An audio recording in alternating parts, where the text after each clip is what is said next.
اگر روزانہ 100 آدمی کسی عالم سے مسئلہ پوچھتا ہے تو ان میں 95-98 لوگ وہ ہوتے ہیں جو طلاق کا مسئلہ پوچھتے ہیں۔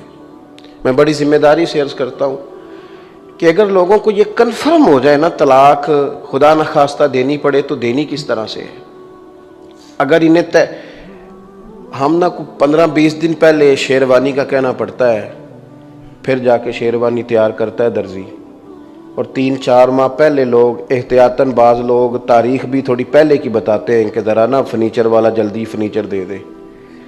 اتنی کوششیں کی جاتی ہیں، بہت پہلے میرج ہال اچھا دیکھ کے بک کرایا جاتا ہے، ہر چیز طے کی جاتی ہے، اور ہفتوں لوگ مارکیٹوں اور بازاروں میں رہتے ہیں شادی سے قبل۔ دوستو چلیں 2 گھنٹے کے لیے اپنے بیٹے کو کسی عالم کے پاس لے چلیں، اتنے گھر بچ جائیں گے اجڑنے سے۔ بعض اوقات تو کلیجہ منہ کو آتا ہے، 4 بیٹیاں، غریب گھرانہ، جھگڑا ہوا، شوہر نے 3 طلاقیں یکمشت دے دی۔ ان بیٹیوں کی طرف دیکھ کے چھوٹی چھوٹی بچیوں کی طرف رونا آتا ہے، یعنی یہ ماں باپ کے ہوتے ہوئے بھی یتیموں جیسی زندگی گزاریں گی۔ کاش ہم نے اپنی ضرورت کے لیے ان چیزوں کو سیکھا ہوتا، تھوڑا سا آگے بڑھے ہوتے، کوشش کی ہوتی۔ ہر جمعے مولانا صرف ایک گزارش کرتے ہیں، یار ذرا جلدی آ جایا کرو، یار ذرا جلدی آ جایا کرو۔ حضور کی بات، مجھے میرے ایک دوست ہے میرے ساتھ کالج میں رہے، کہنے لگے زندگی کس طرح گزاریں، کچھ مطلب سمجھ نہیں آتی۔ میں نے کہا آپ کو کوئی حضور کی حدیث آتی ہے؟ چلے اسلامیات کی کتابوں میں بندہ شروع سے پڑھتا ہی ہے نا کچھ نہ کچھ، کوئی آتی ہے تو سناؤ۔ اس نے کہا مجھے آتی ہیں کچھ، میں نے پڑھی ہیں۔ میں نے کہا چلو سناؤ۔ کہنے لگا اللہ کے محبوب علیہ السلام نے فرمایا تم میں سے بہتر وہ ہے جو دوسروں کے حق میں بہتر ہے۔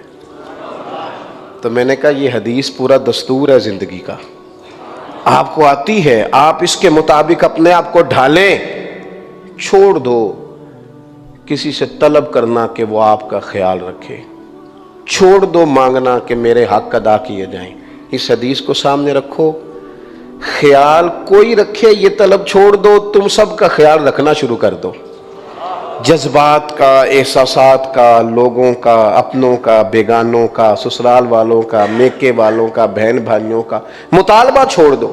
حضور نے فرمایا تم میں سے بہتر وہ ہے جس کا وجود دوسروں کے لیے نفع بخش ہے۔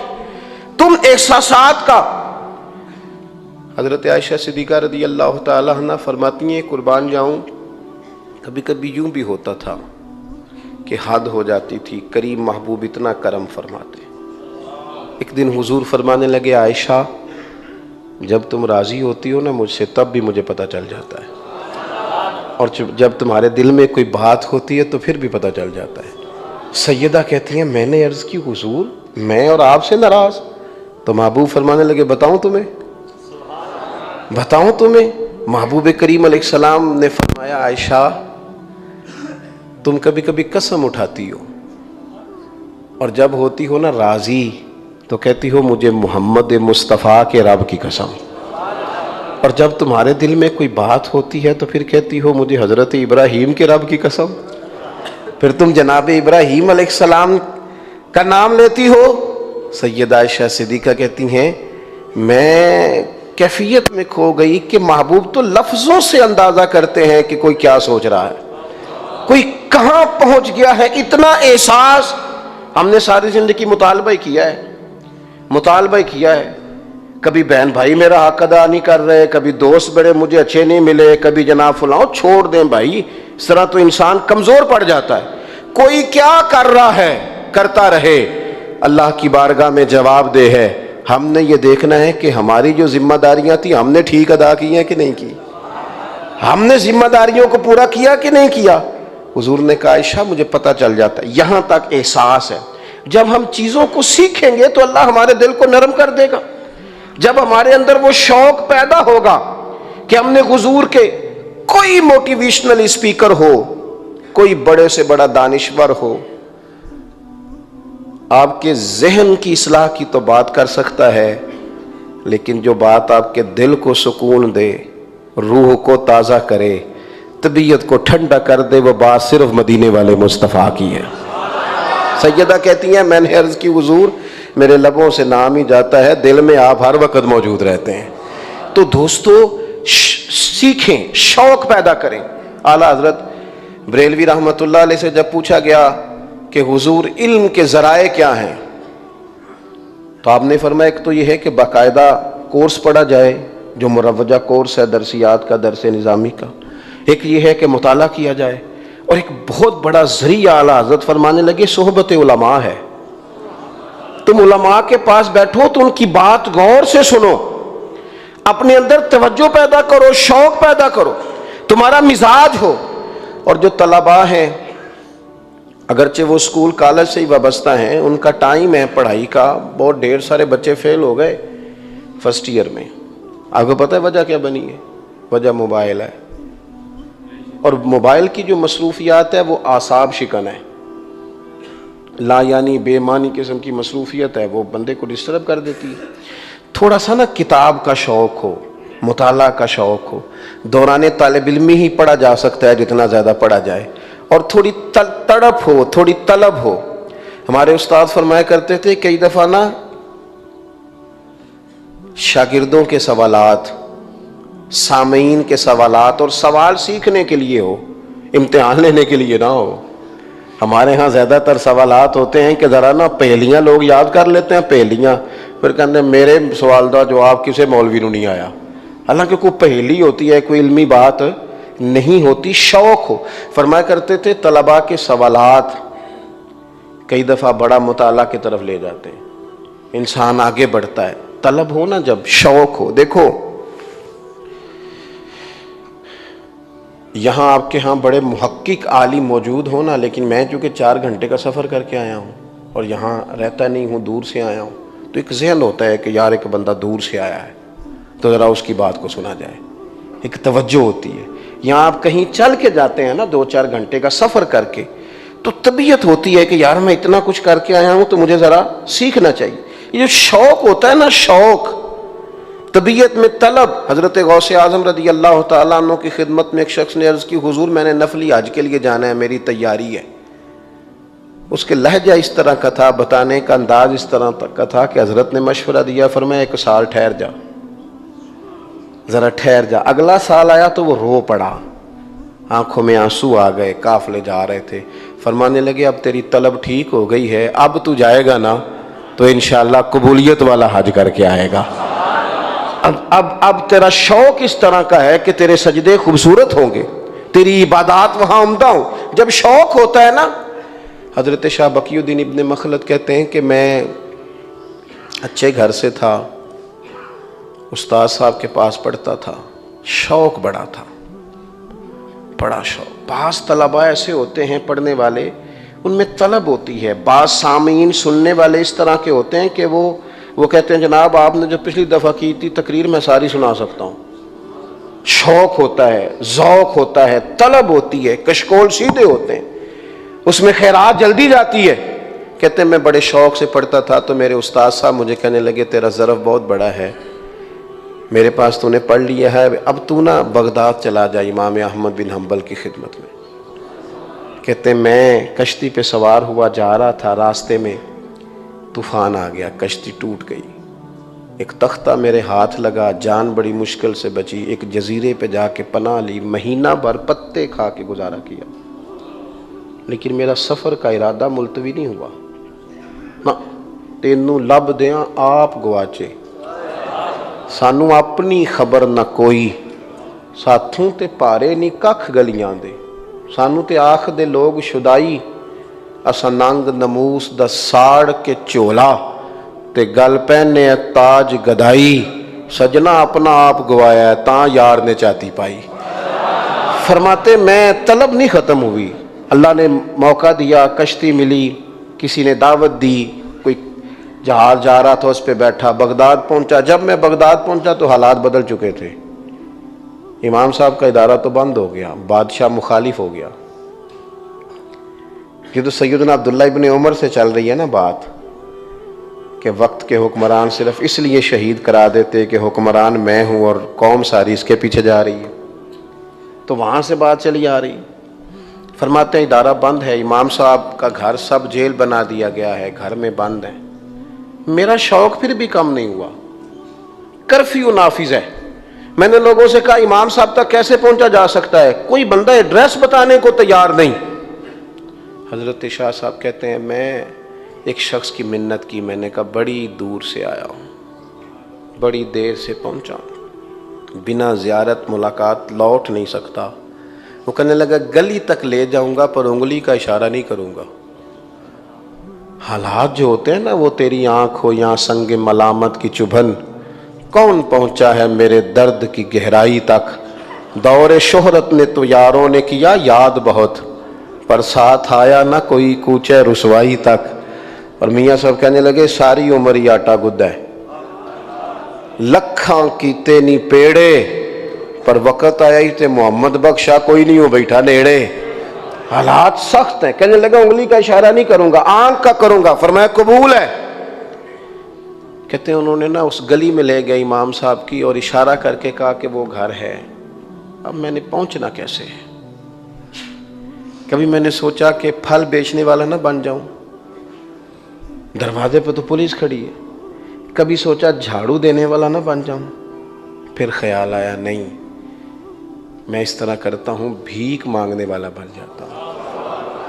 سجنا یار منون دی خاطر اساں کی پیش بٹائے. فرماتے میں نے نا گلے میں کاسا پہن لیا اور ان کی گلی کے کونے سے مانگنا شروع کیا. 1 دینار 2 دینار. امام صاحب کا دروازہ آیا اور میں نے صدا لگائی تو امام صاحب نورانی چہرے کے ساتھ، خوبصورت لہجوں کے ساتھ، جھکی ہوئی نظروں کے ساتھ دروازے پہ آئے. اور جیسے ہی امام صاحب نے السلام علیکم کہا میں نے پڑھ کے ہاتھ چوم لیا. امام صاحب دینار دینے لگے تو میں نے کہا حضور یہ والی دولت لینے نہیں آیا، اگر میں روز فقیر بن کے آ جاؤں تو مجھے حضور کی حدیث پڑھا دیا کریں گے. فرماتے میں نے مہینوں اس طرح امام صاحب سے تعلیم حاصل کی، مہینوں. حالات بدل گئے، بادشاہ چلا گیا، نیا حکمران آیا تو مدرسہ کھل گیا. فرماتے ہیں جب میں پہلے دن داخل ہوا تو امام صاحب اٹھ کے کھڑے ہو گئے، کہنے لگے پڑھایا میں نے بھی ساری زندگی ہے، پر جو تجھے پڑھانے کا مزہ آیا ہے نا، جو سرور اپنے اندر، وہ شوق تو پیدا کریں، وہ مزاج تو لائیں. لیکن طبیعت ہی نہیں ہے. ہم دیکھتے ہیں ڈگریاں لینے کا شوق ہے، اسناد جمع کرنے کا شوق ہے، کوئی نہ کوئی نیا سے نیا سابقہ اور لاحقہ لوگ تلاش کرنے کو گھومتے ہیں. لیکن وہ رسوخ جس پر لوگ سفر کرتے تھے، کوئی ایک عنوان چنتے تھے پھر اس پر وہ زندگی لگا دیتے تھے، وہ شوق نہیں. ہمیں شوق پیدا کرنا چاہیے. ہمیں جمعے والے دن وقت پر جانا چاہیے. ہمیں محافل میں جو ملتا ہے واپس آ کر ہمیں نوٹ کرنا چاہیے. ہمارے پاس اتنا ذخیرہ جمع ہو جائے گا کہ وہ ہمارے لیے اور ہمیں اپنے بچوں کی تربیت کرنے کے لیے کافی ہوگا. اور دوسری بات، علم ہمیشہ عمل کے لیے سیکھیں. صحیح مسلم میں حدیث ہے، اللہ کے محبوب علیہ السلام نے کہا اے اللہ میں اس علم سے تیری پناہ مانگتا ہوں جو علم تو ہو پر نفع والا نہ ہو. ایسا علم جو نفع نہ دے، اس پر بندہ عمل ہی نہ کر سکے. دیکھیں نا، باتیں تو طوطے کو بھی رٹائی جا سکتی. علم اس لیے حاصل کریں. اللہ کے حبیب علیہ السلام نے فرمایا جس نے دین کا علم اس لیے پڑھا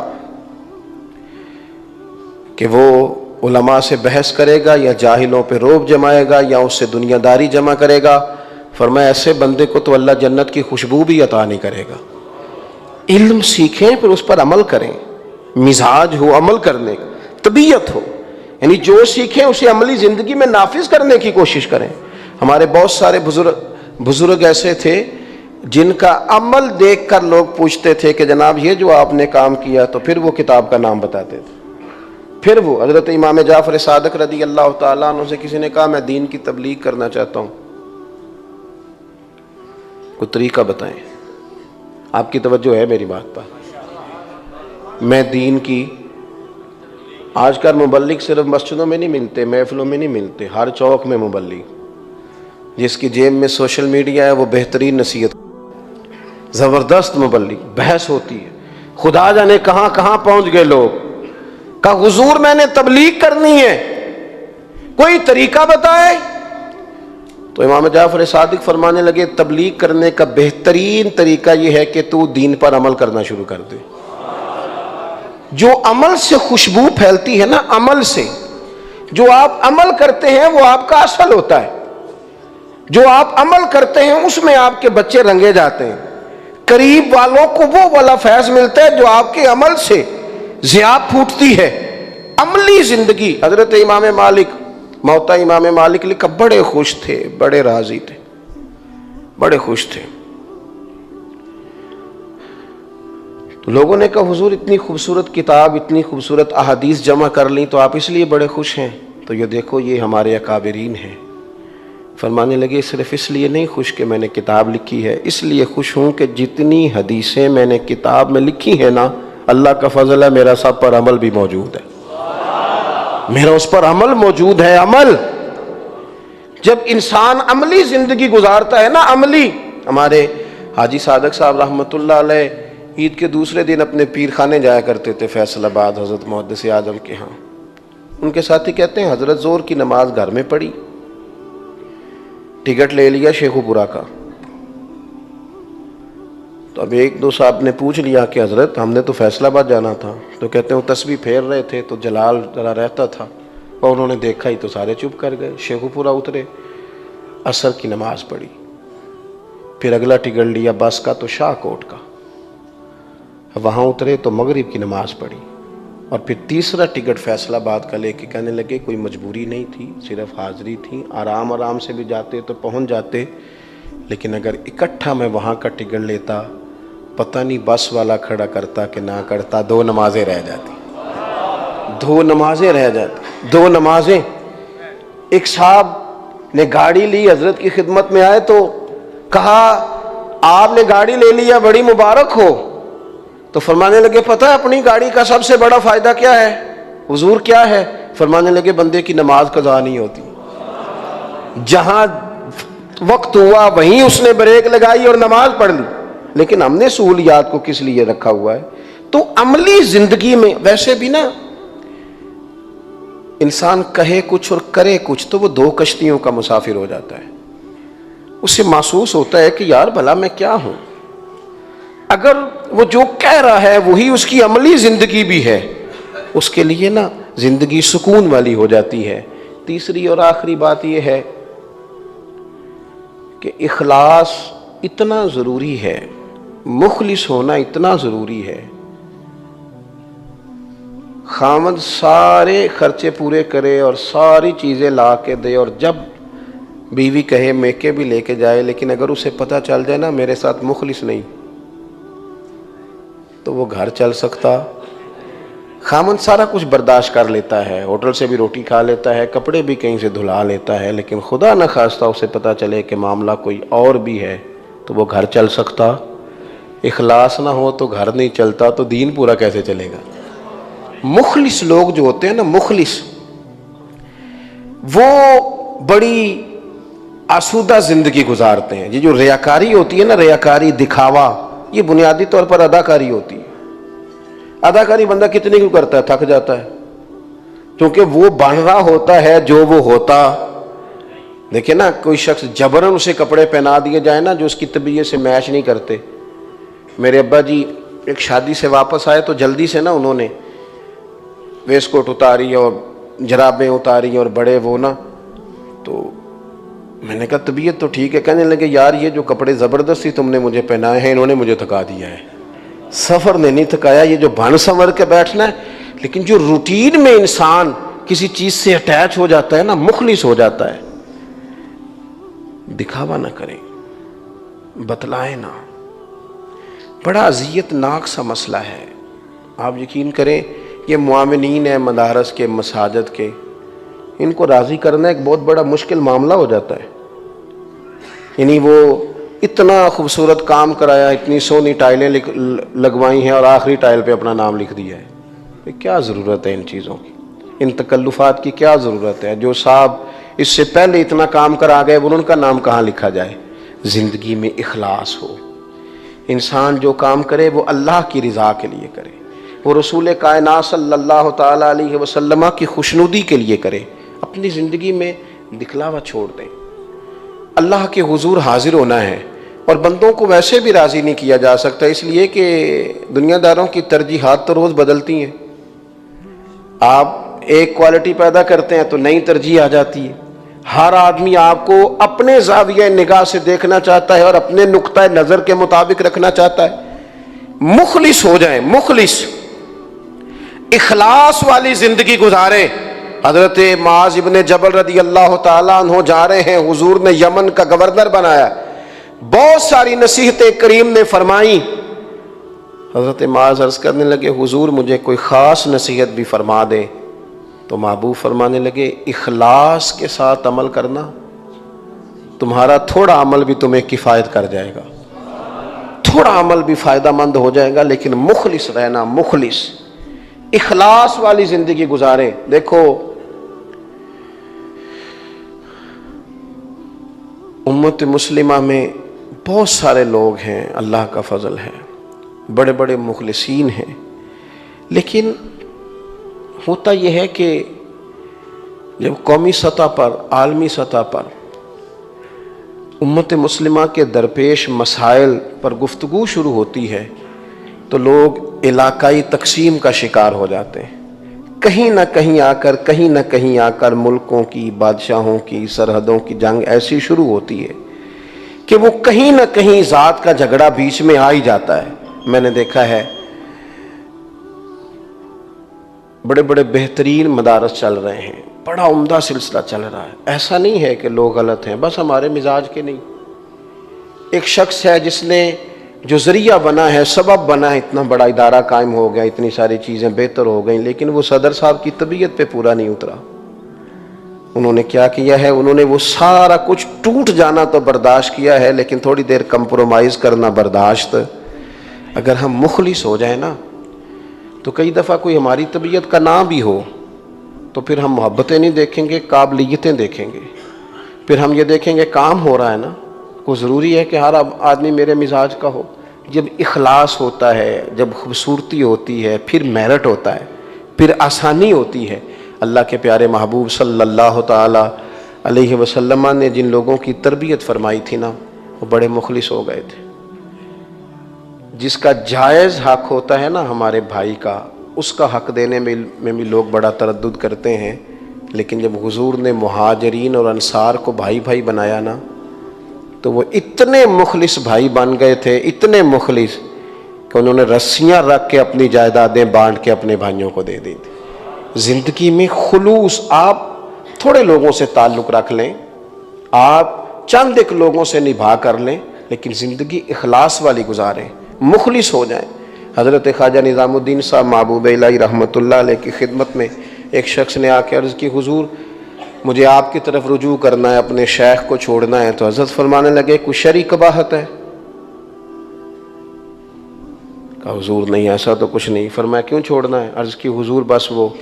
تو آپ فرمانے لگے تو مخلص ہو کر وہیں خدمت کر، اللہ تیرے اخلاص کی برکت سے تجھے فیض عطا فرمائے گا. تو مخلص تو ہو جا، اپنی زندگی میں اخلاص تو پیدا کر. میرے عزیزو شوق پیدا کریں علم کا، اور پھر جو سیکھیں وہ عمل کے لیے سیکھیں. عملی نفاذ. میرا نا چھوٹا بیٹا ہے، اسے نہیں پتہ نماز کیا ہے، لیکن گھر میں میں یا اس کی والدہ کبھی مصلی بچھاتے ہیں تو وہ خود بخود ساتھ آ کے کھڑا ہو جاتا ہے. کئی دفعہ تھوڑی مشکل بھی پیدا کرتا ہے نماز پڑھنے میں، لیکن کھڑا ہوتا ہے. ہو سکتا ہے میں اسے تقریر نماز کی سناؤں تو ابھی اس کی عمر نہیں ہے کہ وہ بات کو سمجھ سکے، لیکن وہ نماز پڑھتے دیکھتا ہے نا تو شامل ہو جاتا ہے. ہمارا جو عمل ہے نا، عمل چلے مجبوراً ہی کبھی کہا تھا ہم نے اپنے بچے سے، کوئی مجبوری ہوگی تو کہا ہوگا کہ باہر ذرا کہہ دو میں گھر میں نہیں، مان لیا 2 منٹ کے لیے. لیکن پھر ساری زندگی منت کریں گے کہ چل پتر میرے ساتھ تو سچ بولا کر، لیکن بگڑ جائے گی بات. اپنے گھر کے اندر ہمیشہ کردار چلتا ہے. علم کا شوق پیدا کریں اور جو سیکھیں اس پر عمل کریں. اور تیسری بات یہ ہے کہ مخلص ہو جائیں. کہ جتنے بزرگان دین نے کام کیا ہے، دین کا جتنے لوگوں نے کام کیا ہے، اخلاص تھا. اخلاص بندے کو تھکنے بھی نہیں دیتا، لمبے لمبے سفر کراتا ہے. بڑے بڑے آج ہم دیکھتے ہیں نا بزرگوں کی اتنی جلدوں میں کتابیں لوگوں سے پڑھی نہیں جاتی، لیکن مخلص تھے نا. لیکن نا ایک یہ ہے کہ مجھے مجبور ہو کے آپ بلاتے تو میں پتہ نہیں کتنی جگہ تھکتا، بڑی کوفت ہوتی، بڑی مشکل سے بیٹھتا، بات بھی کرتا تو شاید ذوق سے نہ کرتا. اور ایک یہ ہے کہ میں اپنے شوق سے آؤں، آپ شوق سے آئیں تو وہ جو تازہ دم بات ہوتی ہے نا وہ بڑا سرور پیدا کرتی ہے. کوئی بھی کام جب اس میں اخلاص ہوتا ہے، شوق ہوتا ہے تو وہ بندے کو تر و تازہ کر دیتا ہے. اللہ کے حضور دعا کرتا ہوں مالک کریم حضرت سیدی صاحب علیہ رحمہ کی خدمات کو قبول فرمائے اور اس ادارے کو اللہ شاد و آباد فرمائے. آخر دعوانا یعنی الحمدللہ.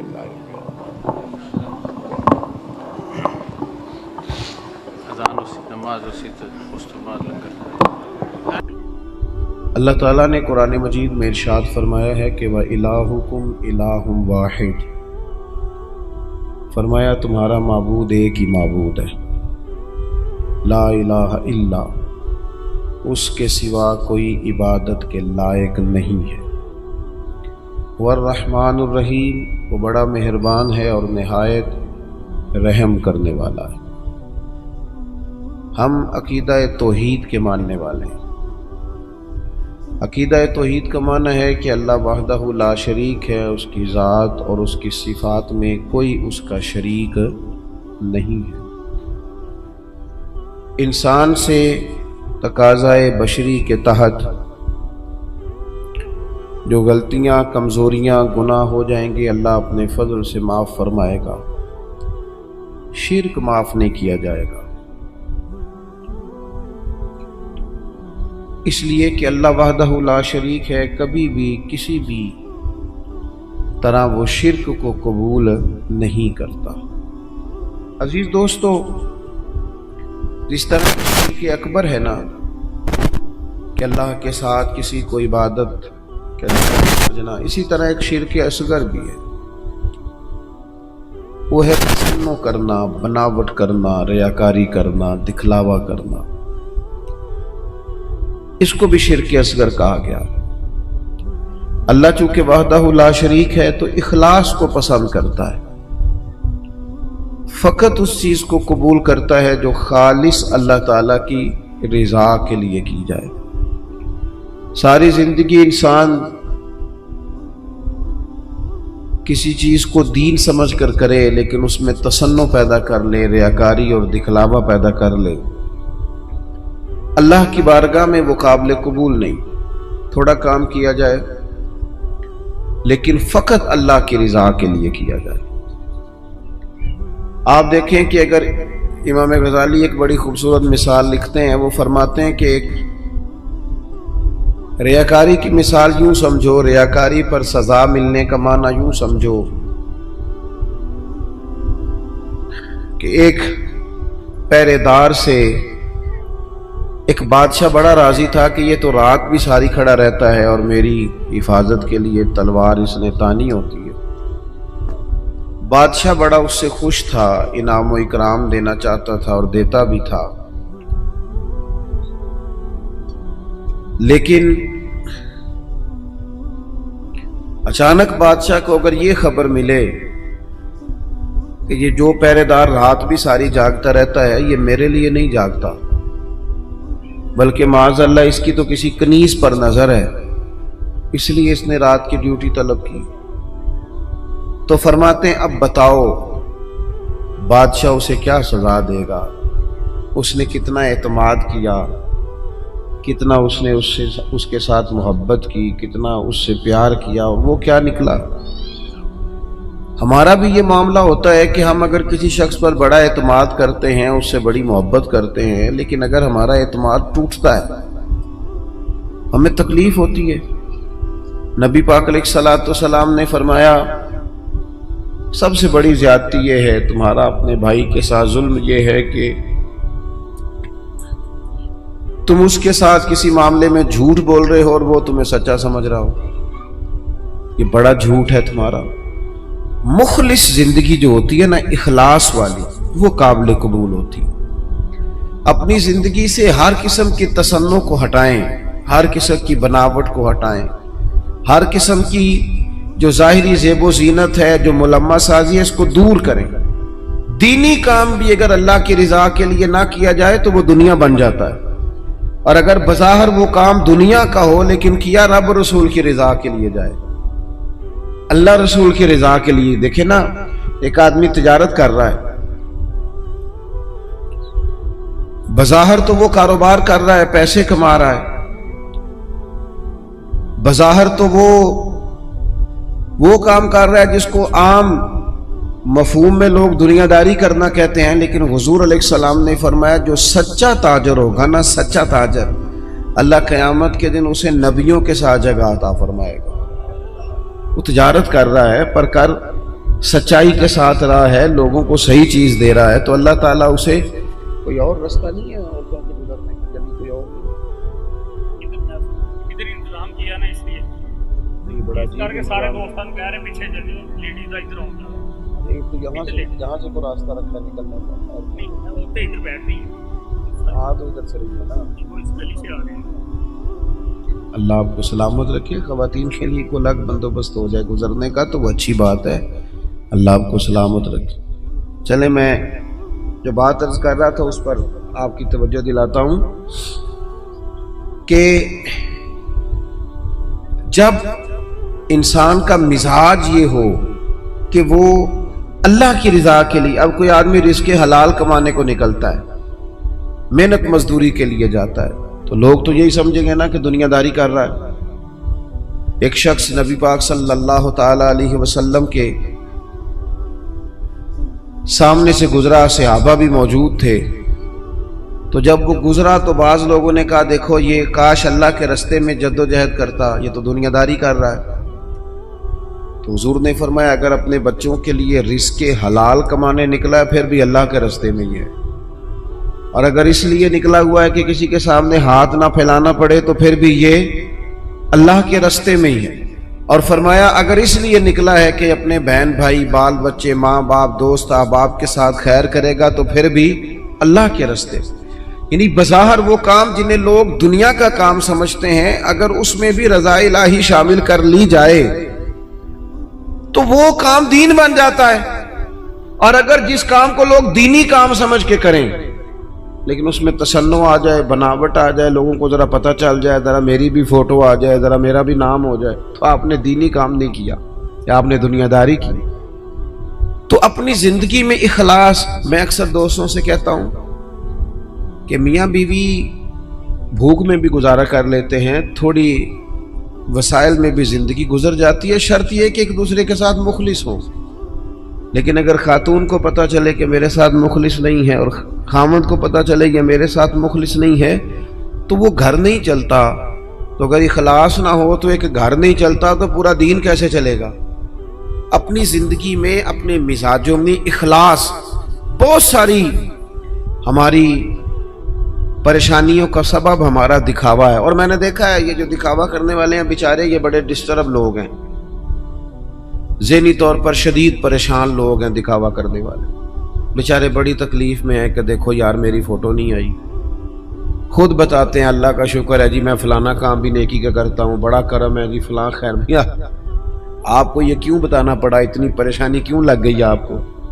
اگر آپ کرتے ہیں تو اللہ تعالیٰ اس کا اجر آپ کو عطا کرے گا، خود بخود آپ کو کیوں ایسا کرنا پڑا؟ اخلاص والی زندگی گزاریں، اپنے لہجوں میں اپنے لفظوں میں حسن اور صفائی لائیں۔ دیکھیں نبی پاک صلی اللہ تعالی علیہ وسلم نے فرمایا قیامت کے دن کچھ لوگ بڑی نیکیاں لے کے رب کی بارگاہ میں حاضر ہوں گے، ان کے پاس بڑی نیکیاں ہوں گی، لیکن اللہ فرمائے گا تم نے نیکیاں تو کی تھیں پر کی تھی لوگوں کو دکھانے کے لیے۔ اب اس طرح کرو جن کو دکھانے کے لیے نیکی کی تھی انہی سے جا کے اجر مانگو، میرے لیے کی نہیں، لہذا ان سے اجر مانگو جن کے لیے تم نے نیکی۔ بڑا سخت معاملہ ہے اور بڑا اذیت ناک مسئلہ ہے دکھاوے کا، یعنی کوئی بھی آپ کام کریں، آپ کسی کے شاگرد ہوں تو مخلص ہوں، کسی جگہ ارادت مند ہوں تو مخلص ہوں، کسی جگہ استاد ہوں تو مخلص ہوں، کسی جگہ آپ کی ذمہ داری تعلیم و تربیت کی ہو تو مخلص ہوں۔ اگر اخلاص نہیں ہوگا تو پھر ریاکاری کا سادہ ترجمہ اداکاری ہوتا ہے، پھر اداکاری بندہ کتنی کو کرے گا، تھک جائے گا۔ آپ مخلص ہو کر اپنا کام بھی صحیح کر کے کریں اللہ کی رضا کے لیے۔ یہ رشتہ داروں میں زیادہ لڑائیاں کیوں ہوتی ہیں؟ سارا چکر پروٹوکول کا ہے، مجھے آگے نہیں کیا، میرا نام نہیں لیا۔ اگر اخلاص ہو جائے نا یار میں نے اللہ کی رضا کے لیے صلہ رحمی کرنی ہے، تو پھر تو میرے نبی پاک نے فرمایا جو تم سے توڑے اسے جوڑو، جو تمہیں محروم کرے اسے عطا کرو، پھر تو انداز اور ہو جاتا۔ اخلاص جو ہوتا ہے وہ اصل ہوتا ہے، اخلاص جو ہوتا ہے وہ حسن ہوتا ہے۔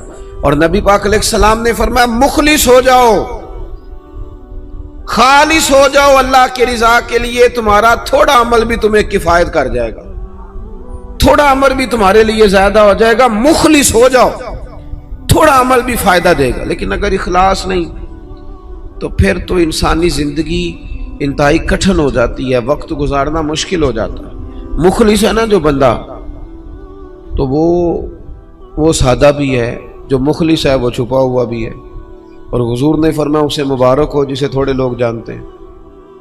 وہ بندہ ویسے ہی انفرادی ہو جاتا ہے۔ اخلاص اپنی زندگی میں، اپنے معاملات میں، اپنی روٹین میں، اس کو شام میں نے ایسے لوگوں کو دیکھا جو ٹیچر ہیں کسی ادارے میں، خود پتہ چل جاتا ہے انہیں کہ یار یہ بچہ کمزور ہے، غریب ہے، اس کے ماں باپ زیادہ اخراجات قبول نہیں کر سکتے، اٹھا نہیں سکتے، تو میں نے دیکھا ہے کہ وہ استاد سب اپنی جیب سے اس کا خرچہ دے رہے ہوتے ہیں۔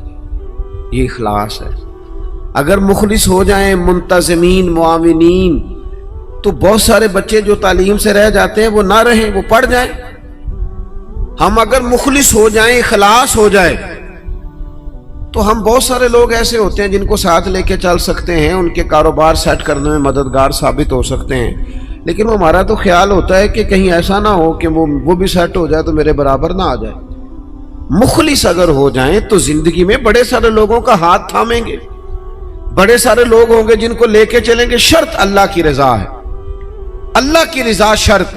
اگر اللہ تعالیٰ کی رضا، وہ حضرت سعد بن ابی وقاص رضی اللہ تعالیٰ عنہ کہتے ہیں جب ہم قادسیہ کے علاقوں میں جنگ لڑ رہے تھے نا،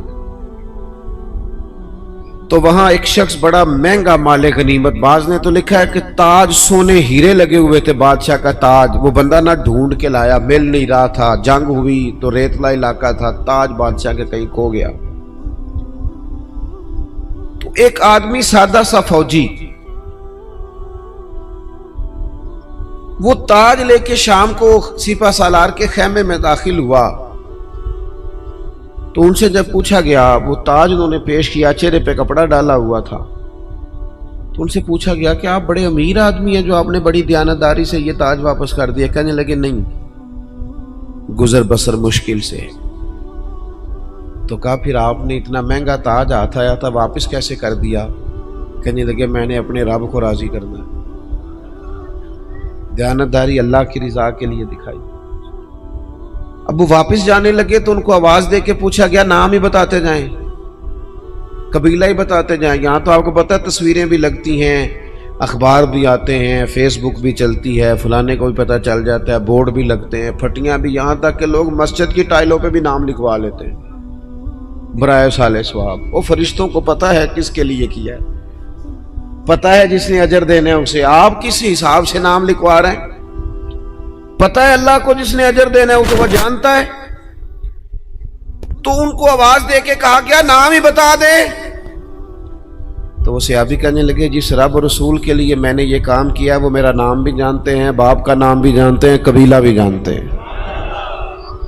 اپنی زندگی اگر تھوڑی سی ان چیزوں سے باہر آ جائے گی تو تکلفات سے باہر آئے گی، زندگی سادہ ہو جائے گی۔ لوگ اذیت سے، یہاں تو جناب محفلوں میں لوگ پھول دینے لگتے ہیں، کہتے ٹھہر جاؤ ٹھہر جاؤ ٹھہر جاؤ، بھئی آپ گلدستہ دینے لگے دے دو، ٹھہرو ٹھہرو ٹھہرو، کیا ہو گیا؟ کہتے ذرا کیمرے سے دیو لیندے ہو، بھئی پھول پیش کرنے ہیں تو وہ بھی کیمرہ سیدھا کر لو، اس کے بعد پیش کر لو۔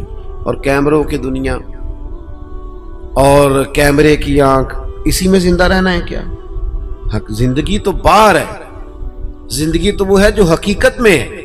اخلاص اپنی زندگی میں پیدا کریں، اپنے بہن بھائیوں کے ساتھ، اپنے گھر میں، اپنے دوست احباب کے ساتھ، اپنے دین کے ساتھ، اپنے ملک کے ساتھ، اپنی ملت کے ساتھ اخلاص پیدا کریں، مزاج خلوص والا ہو، للہیت والا ہو۔ ہم مسلمان ہیں، ہمیں یہ والا سبق نہیں پڑھایا گیا کہ دنیا میں کھا لو پی لو موج کر لو، یہی ہے سارا کچھ۔ ہمیں تو کہا گیا ہے کہ تم یہاں کوئی خیر کرنے آئے ہو، اخلاص کے ساتھ رب کو راضی کرو، واپس لوٹنا ہے، اس کی بارگاہ کی طرف واپس جانا ہے، جزا سزا کا فیصلہ ہوگا۔ لہذا یہاں کوئی خیر کا کام کرنے آئے ہیں، یہاں طے شدہ بات ہے کہ کوئی پکا رہنے کے لیے نہیں آیا، سب نے لوٹنا، تو اپنے لوٹنے کی تیاری کرے، اس کے لیے شرط اخلاص ہے، اس کے لیے شرط مخلص ہونا ہے۔ بڑے سارے غریب لوگ ایسے ہیں جنہوں نے اب اپنے دکھ نہیں وہ بتاتے، انہوں نے چھوڑ دیے۔ بڑے سارے سفید پوش ایسے ہیں جو تکلیف میں آتے ہیں کسی سے بات نہیں کرتے، کیوں؟ انٹرویو بڑا لمبا دینا پڑتا ہے، کاغذات ہی بڑے دکھانے پڑتے ہیں، پوچھ ہی بہت گہری ہوتی ہے، تفصیلات ہی بڑی دینی پڑتی ہیں۔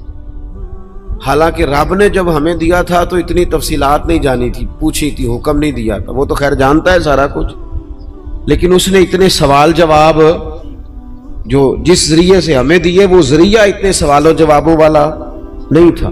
ہم جب لیتے ہیں تو پھر ماحول اور ہوتا ہے، اور جب دینا پڑتا ہے تو حالانکہ وہ کہتا ہے وَمِمَّا رَزَقْنَاهُمْ يُنْفِقُونَ، اس میں سے خرچ کر جو میں نے تجھے دیا ہے، دیا ہی میں نے، اب اس میں سے دے۔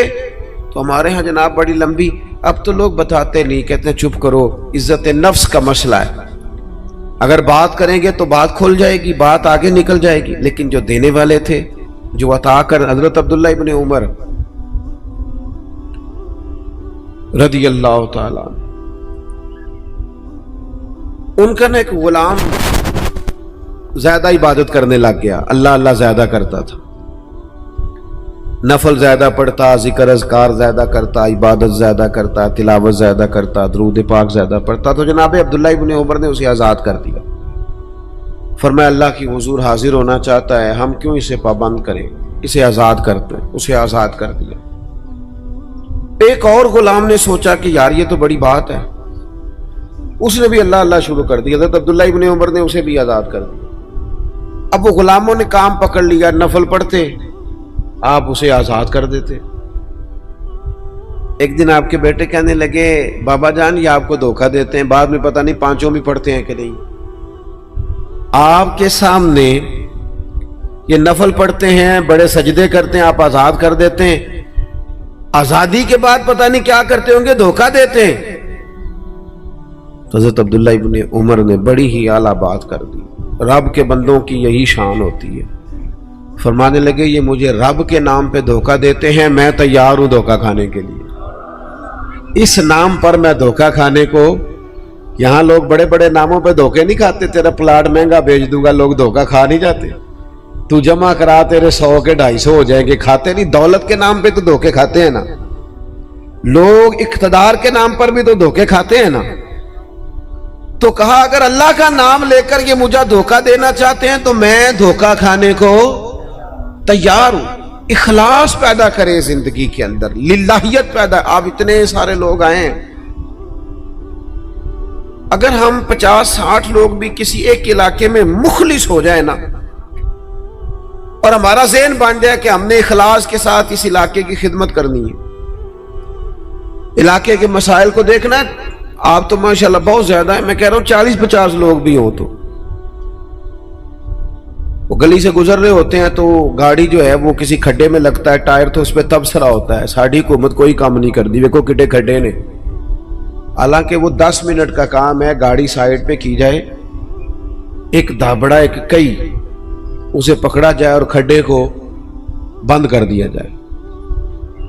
اور وہ میں نے تو دیکھا ہے کہ جو 4 کروڑ روپے اپنے گھر پہ لگاتا ہے وہ 10 لاکھ روپے گلی پہ لگانے کو تیار ہی نہیں ہوتا، ساری گلی میں پانی کھڑا ہے۔ ہم ساری زندگی تبصروں میں وقت گزارتے ہیں، گفتگو میں وقت گزارتے ہیں، ہم نیک نظر آنا چاہتے ہیں، نیک بننا نہیں چاہتے، ہم چاہتے ہیں ہماری شہرت ہو جائے، ہم نیک لوگ ہیں، لیکن نیکی کرنی نہ پڑے، خیر والا کام ہے اسے کر گزرے اور اللہ کی رضا کے لیے کر گزرے۔